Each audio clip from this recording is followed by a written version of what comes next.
أعوذ بالله من الشيطان الرجيم. بسم الله الرحمن الرحيم. الحمد لله رب العالمين بارئ الخلائق أجمعين. الحمد لله والصلاة على الصلاة والسلام على سيد الأنبياء والمرسلين العبد المؤيد الرسول المصدق المصطفى الأمجد الحبيب الأحمد النبي الأمي المكي المدني السراج المنير الكوكب الدري صاحب الوقار والسكينة المدفون بأرض مدينة سيدنا ونبينا وشفيع ذنوبنا وطبيب قلوبنا وحبيب نفوسنا ومولانا أبي القاسم محمد المصطفى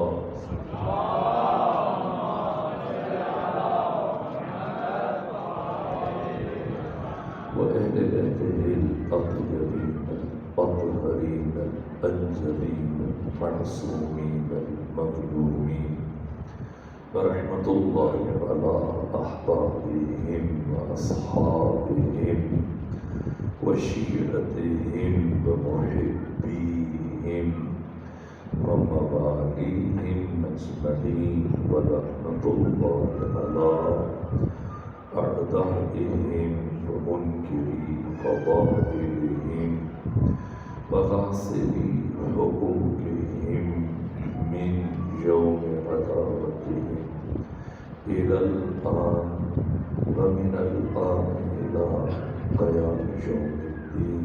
أما بعد فقد قال حق سبحانه وتعالى في القرآن.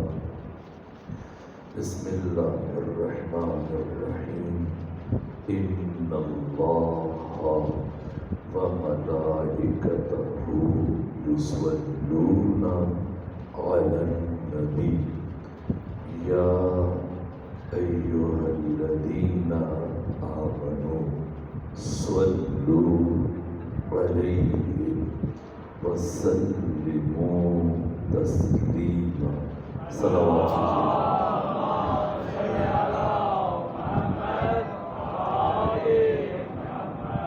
خدا سبحان کی بارگاہ میں سپاس گزار اور شکر گزار اس مقام پر آپ بامعرفت مومنین کی نورانی چہروں کی زیارت کا شرف حاصل ہوا.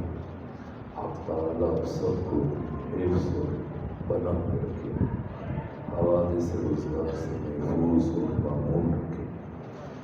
مجھے عزیزان اور بزرگان نے اس جشن کی انعقاد اپنا کردار ادا کیا. پروردگار ان کی رزق و جان و مال و اولاد میں وسعت و برکت عطا فرمائے. ان دعاؤں کی قبولیت کے لیے خاندان سیدہ پر صلوات کیجیے.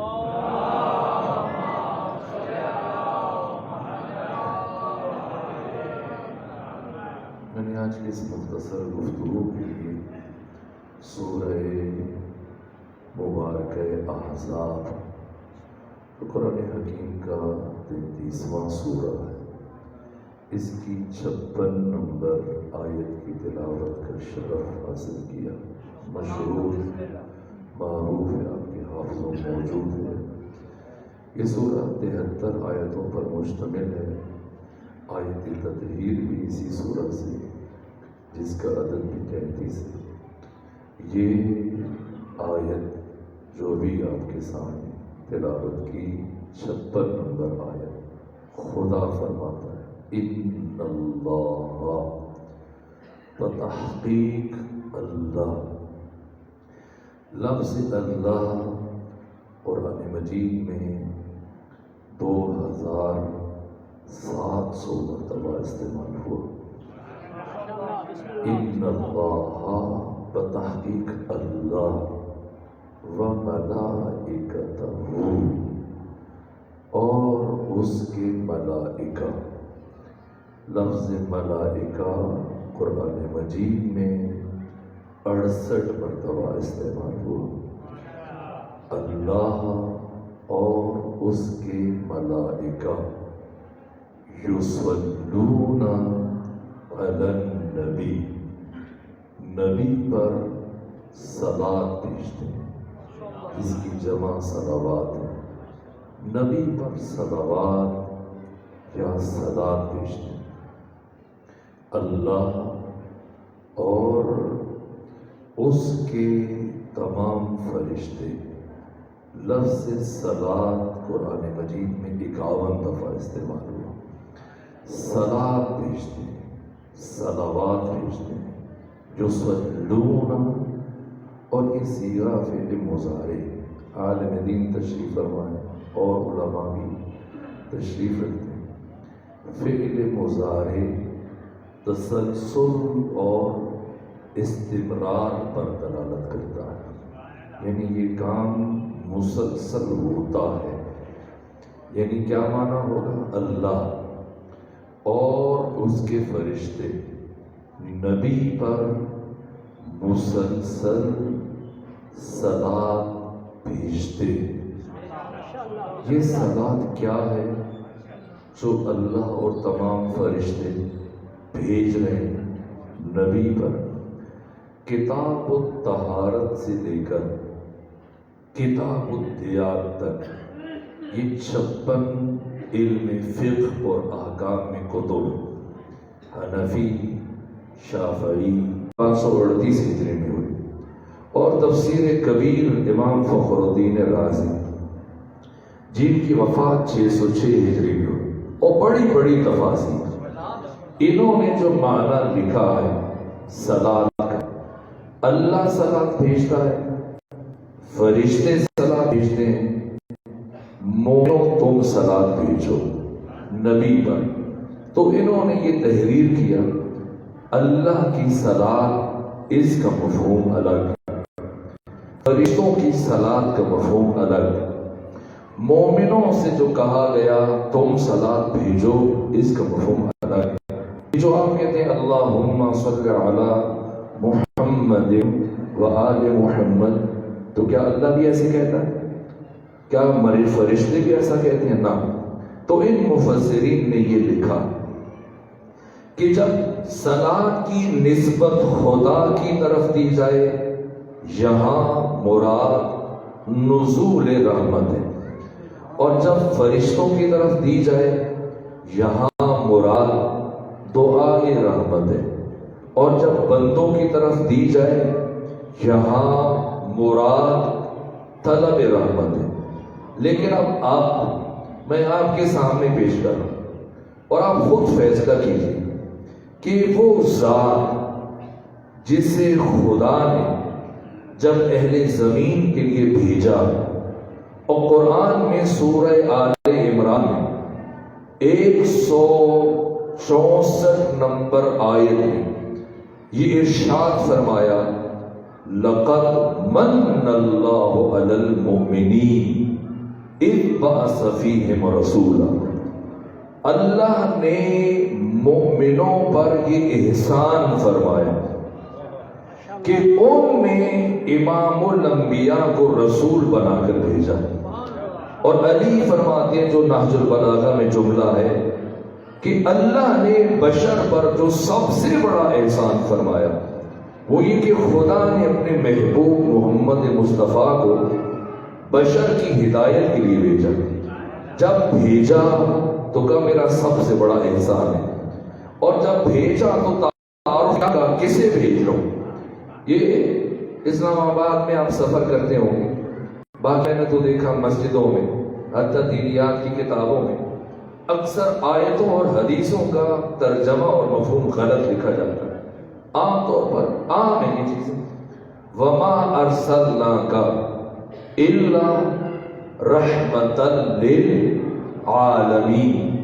اگر کوئی بچہ یا جوان اس کا مطلب بتا دے تو آپ خود اندازہ کر لیں کہ اس نے اسکول میں کیا پڑھا ہے، کالج میں، یونیورسٹی میں ان آیتوں کا کیا ترجمہ پڑھایا جاتا ہے، جو مسجدوں میں لکھتے ہیں، جو شاہراہوں میں سائن بورڈ کے اوپر درج کرتے ہیں، کیا سب جگہ آپ پڑھیں یہی لکھا ہو، اور ہم نے آپ کو تمام جہانوں کے لیے رحمت بنا کے بھیجا۔ لیکن قرآن کیا کہہ رہا ہے؟ وما، واو مانا اور، ما مانا نہیں، اور نہیں، ارسل تو میں نے بھیجا، ارسلنا ہم نے بھیجا، وما ارسلنا اور ہم نے نہیں بھیجا کا تجھے، اور ہم نے تجھے نہیں بھیجا الا، صرف، جب الا حرف استثناء ما نفی کے بعد آ جائے تو یہ مفید حصر ہوتا ہے، اس کا مطلب ہوتا ہے صرف اور صرف، بس اور بس، فقط اور فقط، ہم نے آپ کو نہیں بھیجا مگر صرف رحمت بنا کر، وما ارسلناک الا رحمتاً للعالمین، اس عالم کے لیے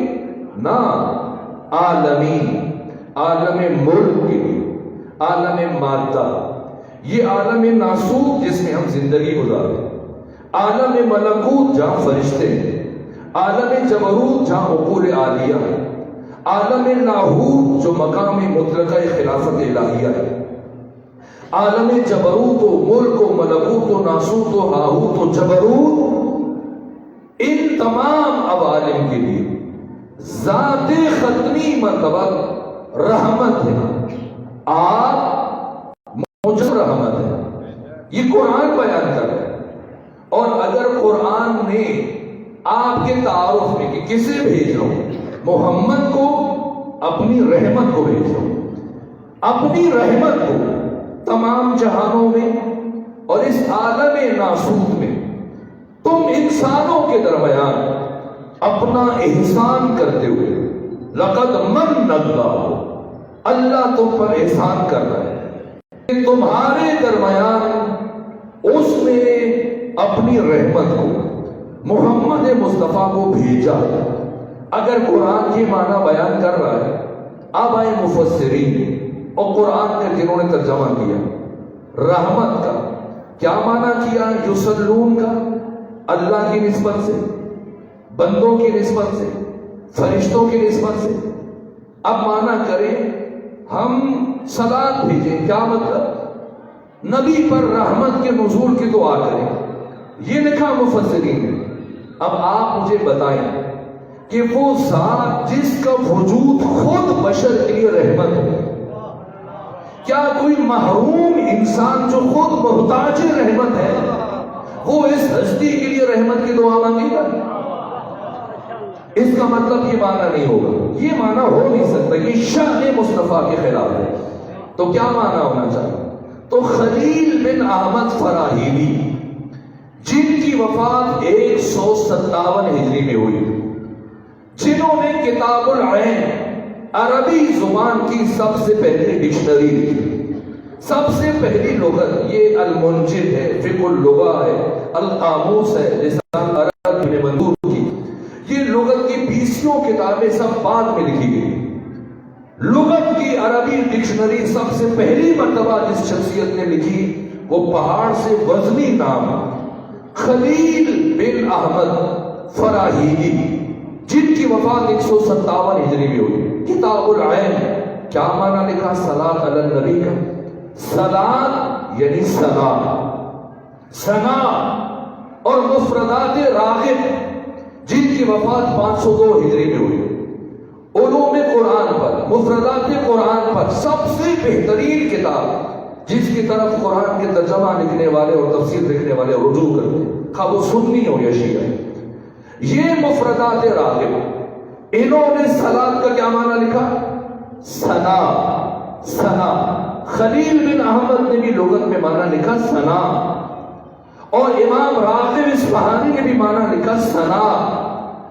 تو کیا مشکل ہے کہ ہم یہ معنی چھوڑ کے کوئی اور معنی مراد لیں؟ یہی معنی ہے، یہی نبی کی شایان شان ہے۔ اب معنی کرے آیت کا، ان اللہ، بتحقیق اللہ، وملائکتہ، اور اس کے سارے فرشتے، یصلون علی النبی، محمد مصطفیٰ کی ثنا کرتے ہیں۔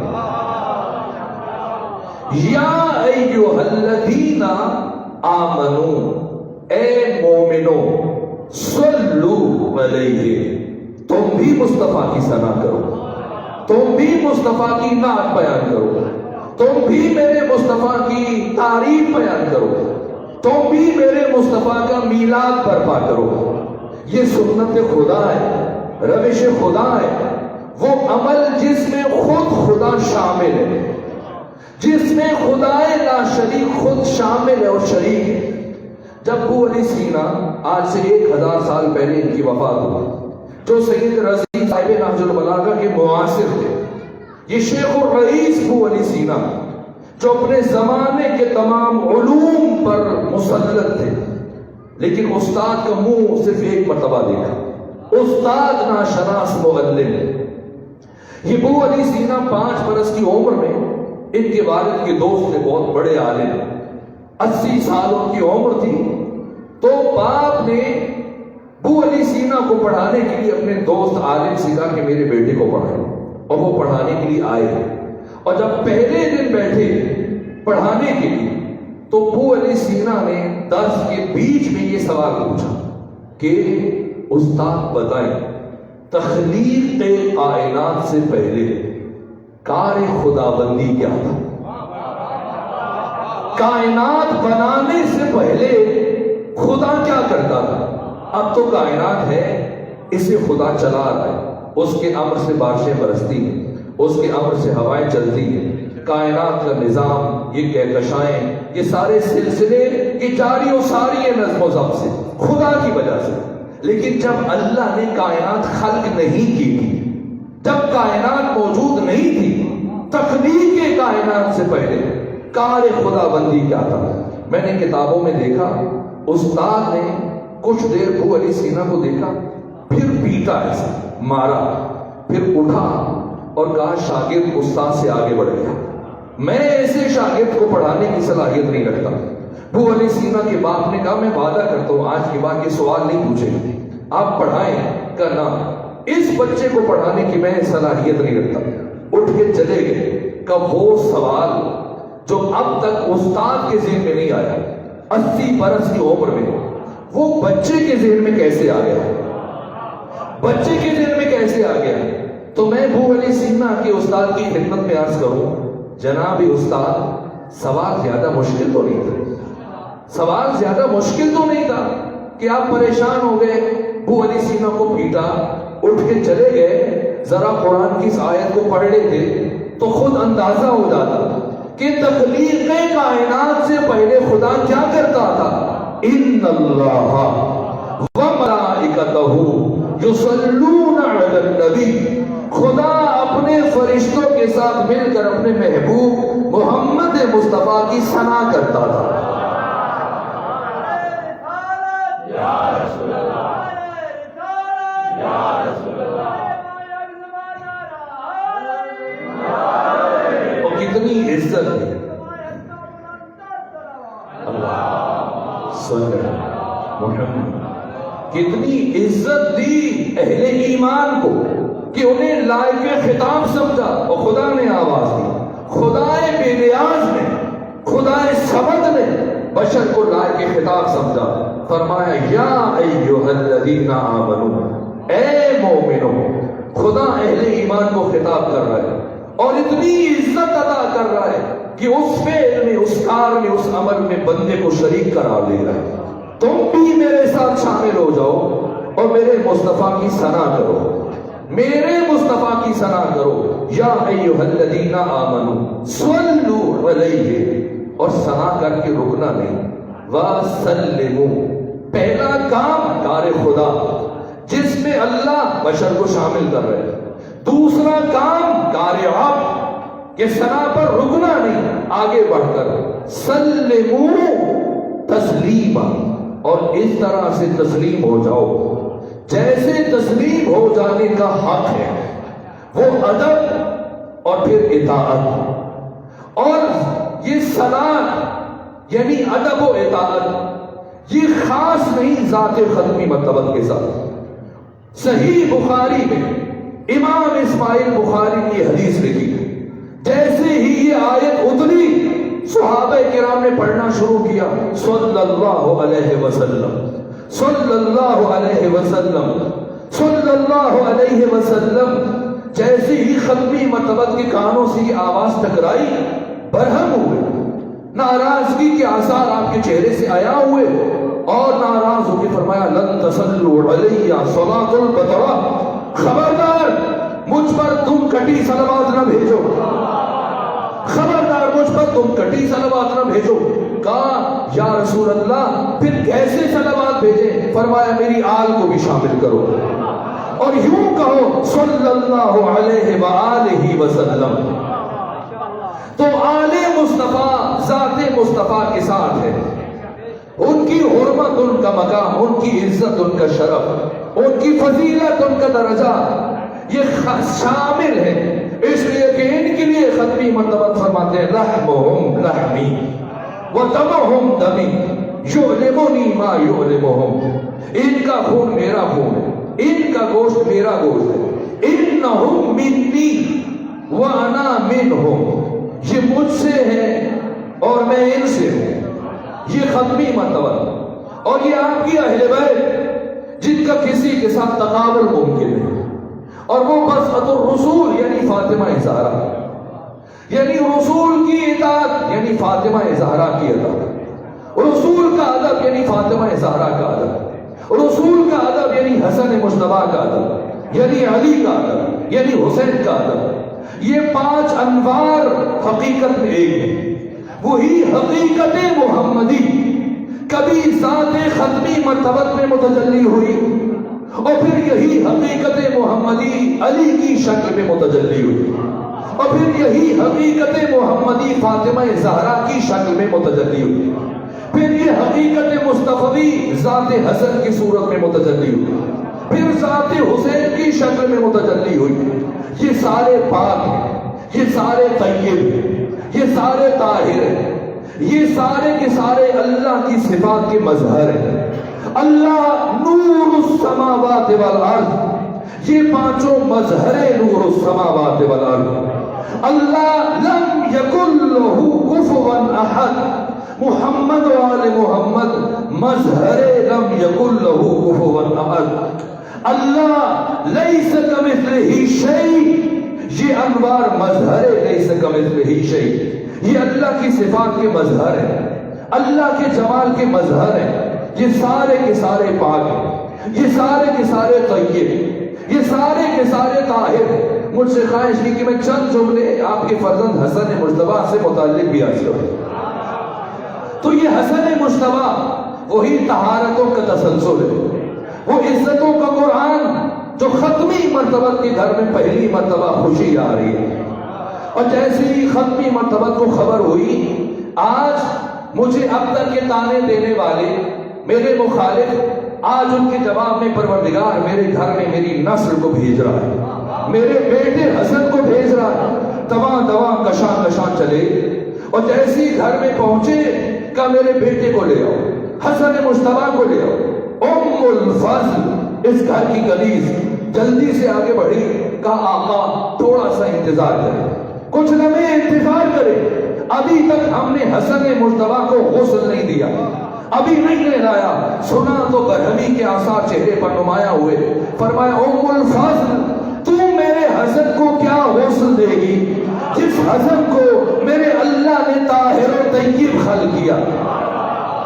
وہ حسن مجتبیٰ کہ روئے زمین کا اس عالم ہست و بود، اس عالم آب و گل، اس بس میں جیتی اور کائنات کا کوئی انسان خواہ وہ نبی کیوں نہ ہو، خواہ وہ کوئی ولی کیوں نہ ہو، اس شرف میں حسن مجتبیٰ کے ہم پلہ نہیں۔ جو اللہ نے آپ کے نور کو جس انداز سے اس کائنات میں بھیجا ہے، کس جگہ کو منتخب کیا، کیا وقت منتخب کیا، کون سا گھر منتخب کیا، جائے نماز فاطمہ، دو نمازوں کا درمیانی وقت 15 رمضان المبارک، ماہ مبارک رمضان کا نقطہ وصل، دو نمازوں کا نقطہ وصل، جائے نماز فاطمہ۔ اور کیسے عرض کروں، کسی نے ام المومنین عائشہ سے پوچھا کہ یا ام المومنین صفینی بنت محمد، اے ام المومنین آپ ہمیں بنت مصطفیٰ سے متعلق کچھ بتائیں۔ آگے سے ام المومنین نے پلٹ کر یہ نہیں پوچھا کہ کس کے بارے میں پوچھ رہے ہو، کس کے بارے میں پوچھ رہے ہو۔ اگر فاطمہ زہرا کے علاوہ کوئی اور بیٹی ہوتی تو انہیں پوچھنا پڑتا کہ کس کا پوچھ رہے ہو۔ جیسی پوچھا گیا سمندر کو کوزے میں سمو دیا اور کیا کہا، ما اقول فی حقہا، میں اس فاطمہ زہرا سے متعلق کیا کہوں، صلت الظہر، جس بیوی نے ظہر کی نماز پڑھی، ثم ولدت الحسن، پھر حسن مجتبیٰ کی ولادت ہوئی، ثم صلت العصر، اور کچھ لمحوں کے بعد یہی بیوی کھڑے ہو کر عصر کی نماز پڑھ رہی تھی۔ تو کون ہے حسن مجتبیٰ؟ حسن مجتبیٰ نے ماہ رمضان کے نقطہ وصل میں دو نمازوں کے درمیان آ کر دنیا کو بتایا کہ پہچانو ہم کون ہیں۔ جب نماز ہوتی ہے تو ہم آتے ہیں، اور جب ہم آتے ہیں تو نماز ہوتی ہے۔ تو وہ جو دو نمازوں کے درمیان، چاہے نماز فاطمہ زہرا پر اس دنیا میں جس کے نور کو خدا بھیجے، اس سے متعلق اس کا تقابل کسی ایسے فرد سے نہ کرنا جس کے پیدا ہونے پر کئی افراد دعویٰ کر رہے تھے، ایک کہہ رہا تھا یہ تو میرا بیٹا ہے، دوسرا کہہ رہا تھا میرا بیٹا ہے۔ حسن مجتبیٰ طہارتوں کا قرآن ہے، عزتوں کا قرآن ہے۔ حسن مجتبیٰ علم مصطفیٰ کا وارث ہے۔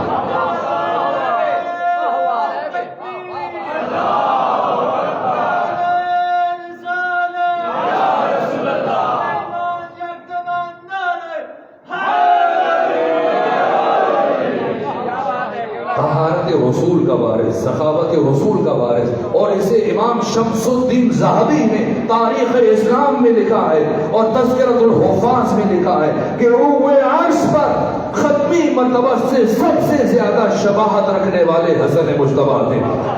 اور پیغمبر اسلام سے متعلق یہ جملہ لکھا ہے، اہل تسنن کے بڑے بڑے محدثین نے تحریر کیا ہے، یہاں تک کہ ابن اسیر نے تاریخ کبیر میں اور ابن اسیر جزری نے تاریخ کامل میں لکھا ہے، اور بڑے بڑے محدثین نے، علی متقی ہندی نے کنز العمال میں لکھا ہے، پیغمبر نے فرمایا لو کان الحسن شخصا لکان حسن ابن علی، کہ اگر حسن انسانی شکل میں آتا تو میرے بیٹے حسن مجتبیٰ کی شکل میں آتا۔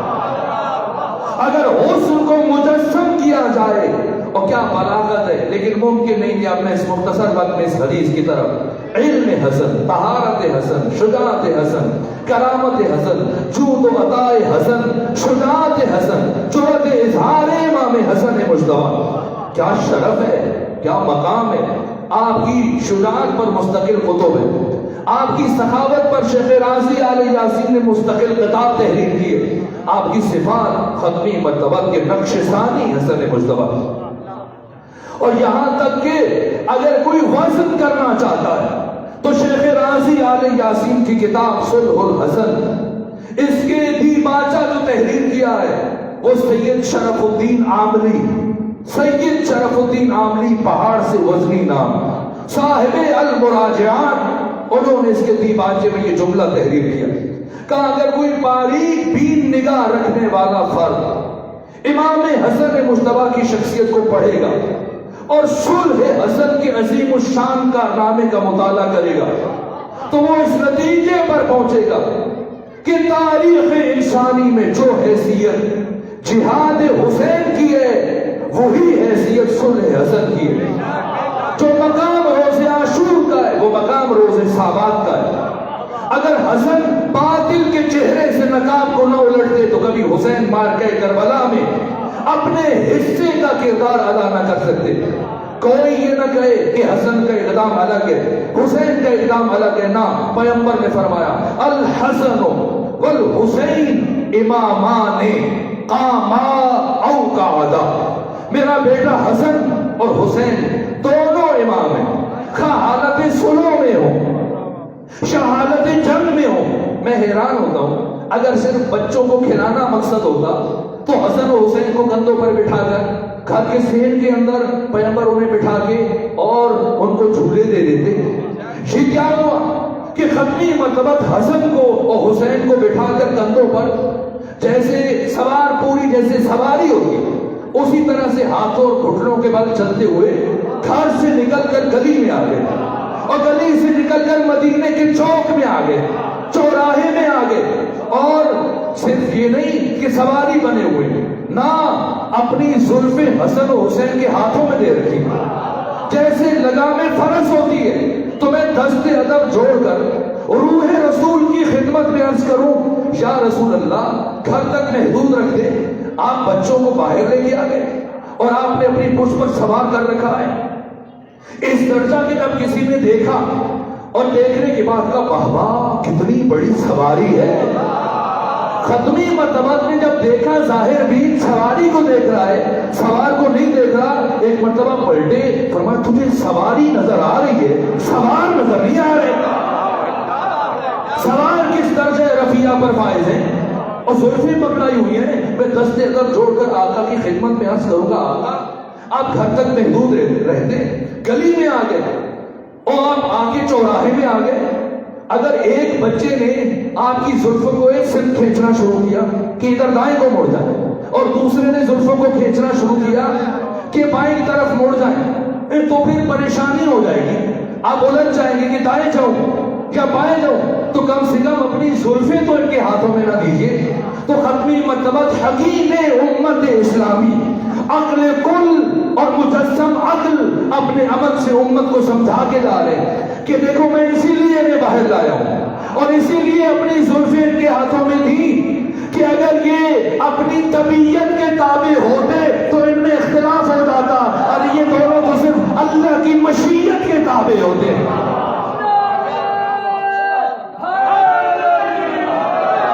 دونوں مشیت خدا کے مظہر ہیں، حسن اور حسین، اور وہ زمین پر رضا خدا کے مظہر، جیسے حسین ویسے حسن۔ روز عاشور حسین ابن علی جیسے ہی اور ابن یزید الریاحی آئے، عرض کیا، آنکھوں پر پٹی باندھی، بیٹا ساتھ ہے، غلام ساتھ ہے، دست ادب جوڑ کر عرض کیا، فرزند رسول کیا میری توبہ قبول ہو سکتی ہے؟ توبہ قبول ہو سکتی ہے؟ حسین فرمائے ہاں میں تمہارے لیے دعا کروں، یا نفی کر دیتے؟ جب فرماتے تمہاری دعا کروں گا۔ سیرت اور تاریخ اور حدیث کی کتابیں اٹھائیں، مقتل کی 56 کتابیں ہیں، ابھی مخنف ہے، منہاج الدموع ہے، دمد الساقبہ ہے، نفس المحموم ہے، کوئی کتاب اٹھائیں۔ جیسے ہی اور ابن یزید الریاحی نے عرض کیا، فرزند رسول کیا میری توبہ قبول ہو سکتی ہے؟ کیا فرمایا؟ یہ نہیں فرمایا دعا کروں گا، فرمایا اے ہو جا اللہ نے تجھے معاف کیا۔ حسین روح زمین پر اللہ کی رضا کا مظہر، جو مقام حسین کا وہی حسن کا۔ یہ صرف تعین ہے، کبھی دیکھا ہے کہ ایک مملکت میں دو سردار ہوں گے تو اختلاف ہو جائے گا، کسی مملکت میں دو بادشاہ ہوں اختلاف ہو جائے گا، لیکن وہ مملکت خدا داد جسے جنت کہا جاتا ہے، وہاں اللہ نے ایک کو سردار معین نہیں کیا، دونوں کو سردار معین کیا۔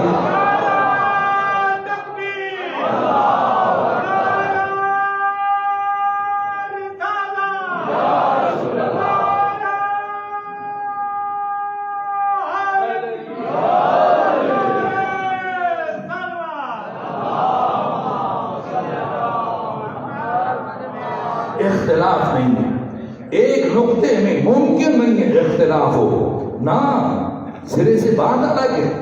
اور یہ کہنا کہ امام حسن نے صلح کی اور یہ کہنا کہ امام حسین نے جنگ کی، سید العلماء علامہ علی نقی نقل فرماتے ہیں یہ تعبیر غلط ہے، یہ تعبیر غلط ہے کہ حسن نے صلح کی اور حسین نے جنگ کی، نہ یہ غلط ہے۔ یوں کہو کہ حسن سے صلح کی گئی اور حسین سے جنگ کی گئی، اس لیے کہ مقابلے دونوں سے مطالبے الگ الگ تھے، ایک سے بیعت کا مطالبہ کیا گیا تو جنگ کی، اور دوسرے سے حکومت کا مطالبہ کیا تو پھر نوبت صلح تک پہنچی۔ اور سلو تک پہنچی. کبھی آؤں گا بالتفصیل صلح حسن کو بیان کروں گا. اس محدود وقت میں صلح حسن کو بیان نہیں کیا جا سکتا. کیا حیثیت ہے یہ شیخ غازی علی یاسین کی کتاب میں یہ سید شرف الدین عامری نے کہا جو حیثیت روز عاشور کی وہ حیثیت روز سابات کی. اگر امام حسن اپنے حصے کا کام انجام نہ دیتے تو کبھی امام حسین مار گئے کربلا کو اس طرح سے ظاہر نہ کر سکتے, اس طرح سے برپا نہ کر سکتے. امام حسن نے بات شروع کی, امام حسین نے بات ختم کی, امام حسین نے بات مکمل کی. بنیاد امام حسن نے رکھی. اور جو 6 شرائط ہیں جب کاغذ بھیجا گیا اور اس پر دستخط کر کے کہ آپ شرائط لکھیں, آپ شرائط لکھیں. اب یہ نوبت کیسے یہاں تک پہنچی ہے؟ 7 ارکان سلو ہے. کیوں امام نے سلو کی وہ حکمت عرض کرو. لیکن جو شرائط 6 شرائط سلو اور اس میں سے سب سے چھٹی شرط کیا ہے کہ جب تک تو زندہ ہے حکومت کر لے, تجھے اپنا ولیعہد منتخب کرنے کی اجازت نہیں. اور جانتے ہیں اور جہاں پر باقی مقام نخیلہ میں باقی 5 شرائط کی نفی کی گئی, اس شرط کی بھی نفی کر دی گئی, نفی کی گئی. اور تمام شرائط کی خلاف ورزی جب کی گئی یہاں تک کہ حزب حاکم جب حج کے بعد 44 ہجری میں مدینے آیا تو یزید کی ولایت عادی کا راستہ ہموار کرنے کے لیے درہم و دینار کے انبار اور بوریوں کے منہ کھول دی. اور مدینے میں رائے عامہ کو ہموار کرنے کے لیے پڑھے جتنے بھی بڑے بڑے محدثین اور مورخین ہیں, امام شمس الدین ذہبی, کوئی ایک تاریخ بھی کسی شیعہ عالم نے تحریر نہیں کی. تاریخ طبری ہے, ابن خلدون ہے, یعقوبی ہے, اسطرغابہ ہے, مرد الذہب ہے. اسی طرح سے جو تاریخ البدایہ والنہایہ ہے ابن اسیر نے لکھی, اور کامل ابن اسیر جزری کی, یہاں تک کہ تاریخ کبیر صاحب صحیح بخاری امام اسماعیل بخاری سب نے لکھی ہے یہ چیزیں, سب نے تحریر کیا. یہاں تک کہ جب امیر شام مدینہ آیا تو سب کی طرف روانہ کیا, افراد کو پیغام بھیجے, صحابہ کرام کی طرف, تابعین کی طرف, آؤ تمہارے لیے انعامات تحفے درہم و دینار کی تھیلیاں بنا کر, کسی میں 5 درہم, کسی میں 10, کسی میں 20, کسی میں 50, کسی میں 100, 500, 1000 الگ الگ تھیلیاں بنے. حسب حیثیت جو آتا ہے اس کی حیثیت کے مطابق اس کو تھیلی دی جا رہی ہے, ذہنیتوں کو آمادہ کیا جا رہا ہے, استوار کیا جا رہا ہے. اور یہ پیغام امام حسن کی طرف بھیجا گیا, فرزند رسول آپ بھی تشریف لائیے گا, آپ بھی ملاقات کے لیے آئیے گا.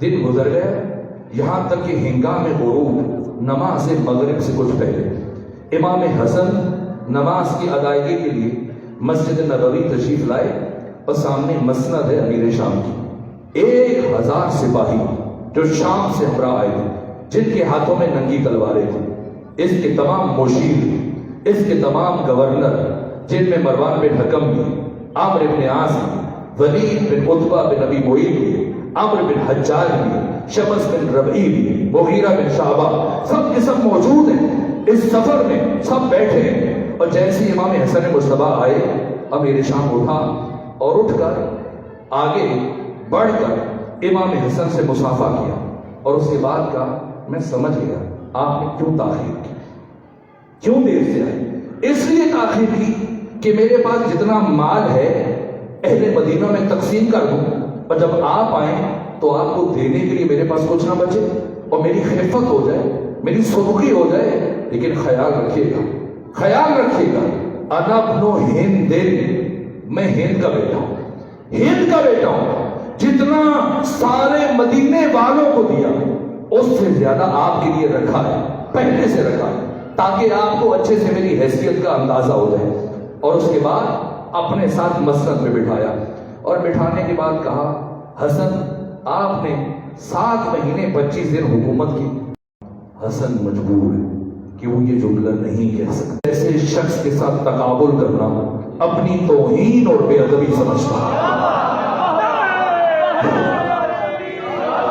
اس کے بعد اٹھے یا رسول اللہ,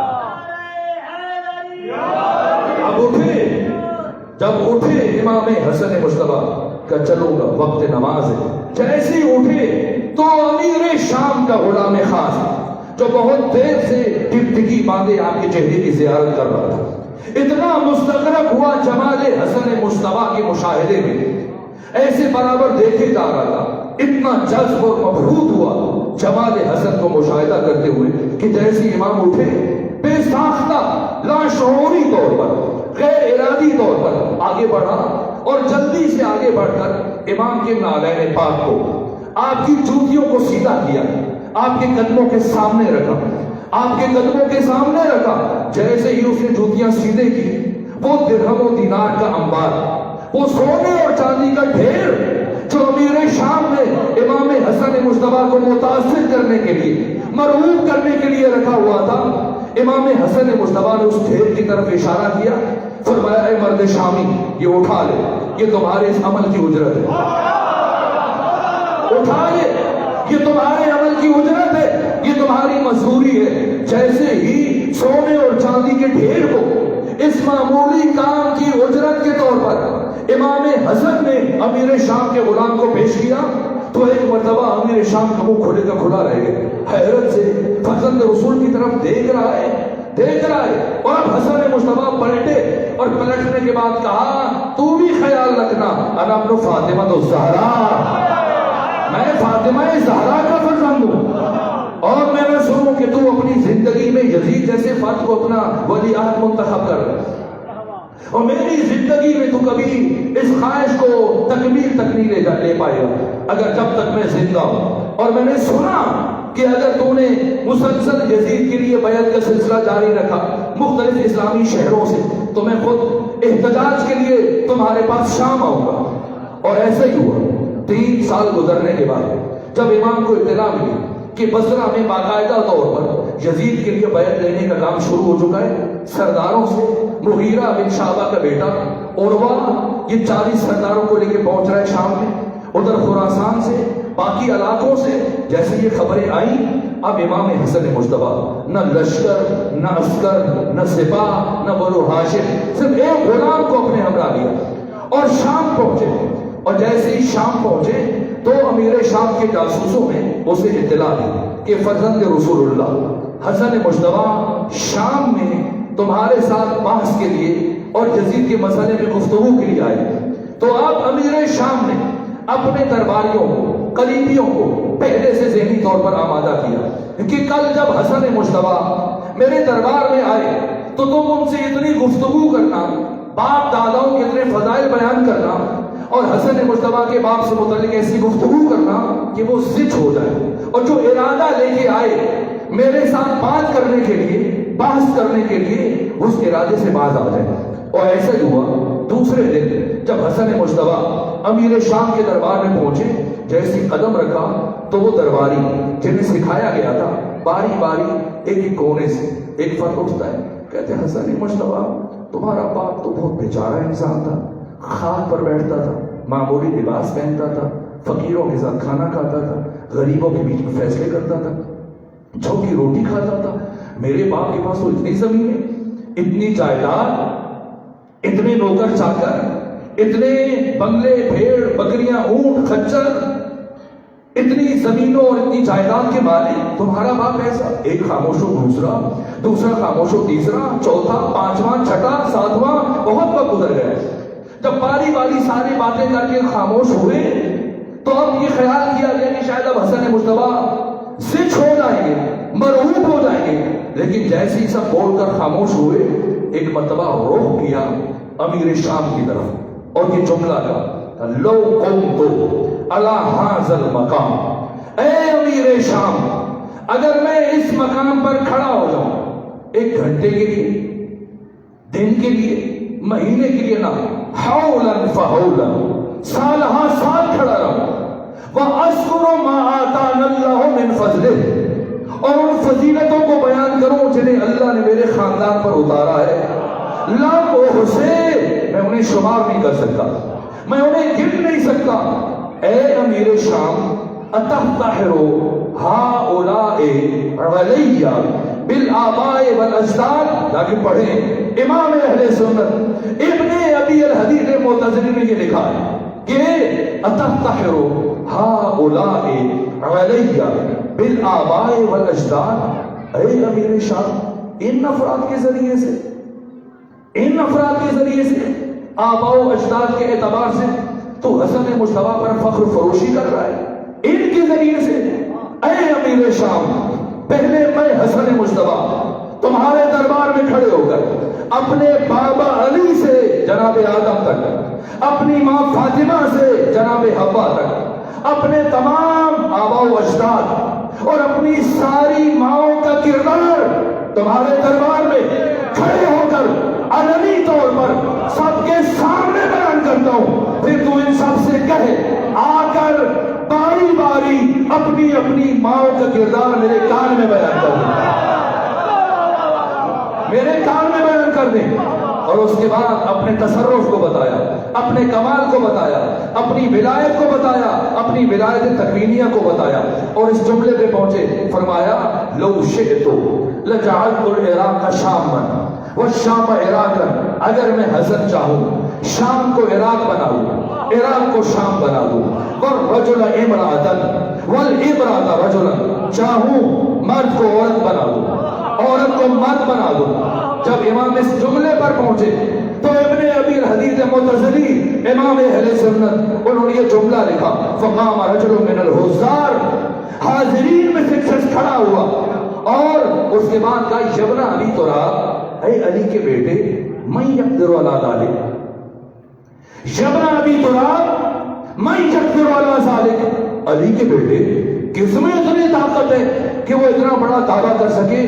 فنظر الامام الیہ شکرا، امام نے خیرہ نگاہی سے اس کی طرف دیکھا اور اس کے بعد کیا جملہ کا، اما تستحیین ان تقعدی بین الرجال، شرم نہیں آتی عورت ہو کر مردوں میں بیٹھ گئی؟